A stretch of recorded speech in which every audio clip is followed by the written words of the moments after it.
I'm here at a spot called Raven Rocks, which is quite pretty, and which brings to mind a different definition of commonly used word that is so often misapplied. Our present ideas of how we classify people by colors came originally from ideas that are thousands of years old and have to do with alchemy. There was a belief in ancient times, which is still around today, much like people would cast horoscopes, that people's constitution and personality could be displayed in different ways, depending on fluids in their systems. There were 4 of these fluids with 4 colors assigned to them: black bile, yellow bile, blood, and phlegm. These colors then were black, yellow, red, and white. So when the time came for a guy called Linnaeus, and who wanted to make up a classification system for living things, and we're still working with a version of that today when you say things like species and genus and so on, he decided that people should fit into this classification scheme based on these 4 humours. And he assigned people of the earth geographically according to the balance of, or imbalance of, their humours. It's a very strange classification scheme because anyone who isn't sick doesn't fit into the scheme. The whole idea of humours is that you could be imbalanced. And when you were imbalanced, one of the colours would prevail over the other ones. So anyone who has today what we, I think, mistakenly call a race is misclassified according originally to their disposition.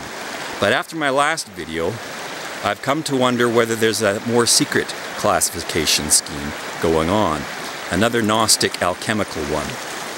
And this has to do with how far someone has gone along the spiritual path of transformation toward achieving the equivalent of the Philosopher's Stone, because there are 3 or 4 stages to this, and they are all designated by the same colors: black, nigredo; white, albedo; a yellow, which I don't know the name of; and red, which is rubedo.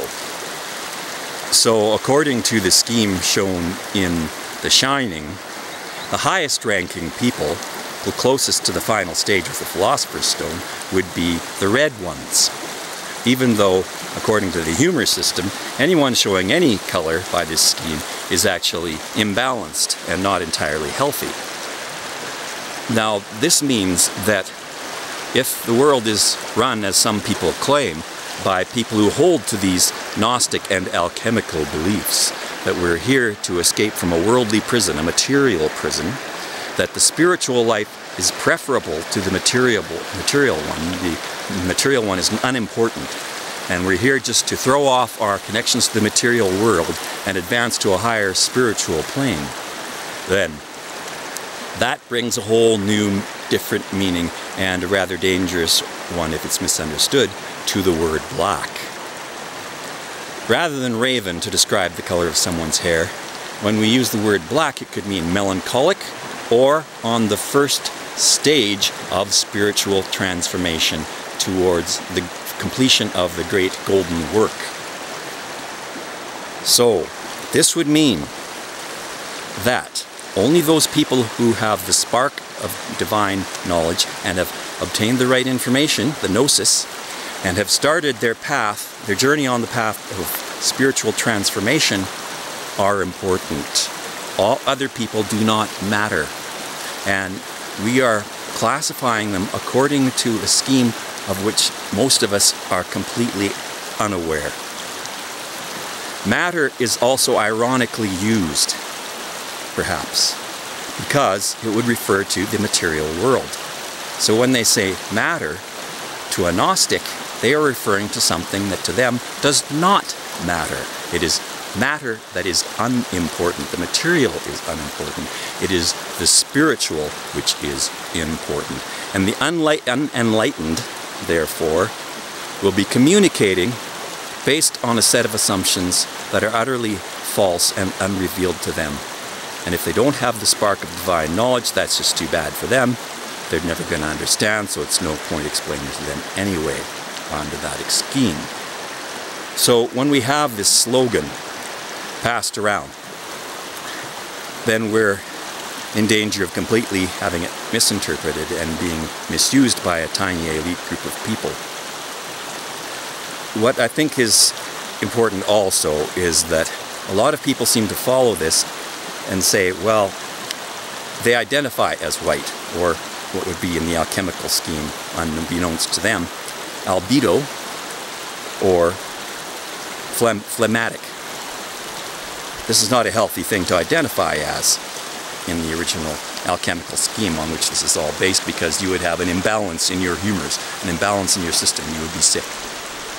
But they think, because they identify as white, that they are safe, because the injustice happens only to the melancholic or nigredo people, which would also be false. They would just be at an earlier stage of spiritual development, or have a different imbalance in their humours. But this gives a false sense of security.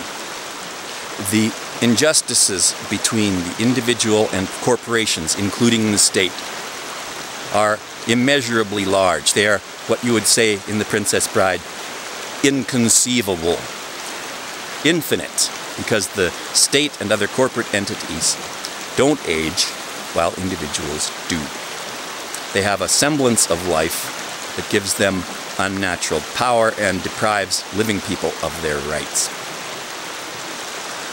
So when you say that these types of lives matter, human lives matter, no, the people at the top, they don't. They think we're living in a material prison. Our objective is simply to get out of it, and they will advance to a higher spiritual plane based on insider knowledge they've obtained while they're here.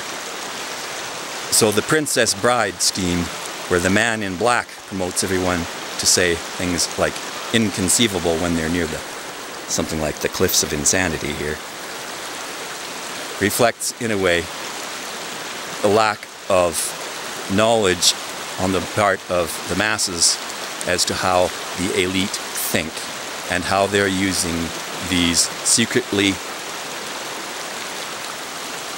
alternatively defined terms to manipulate people.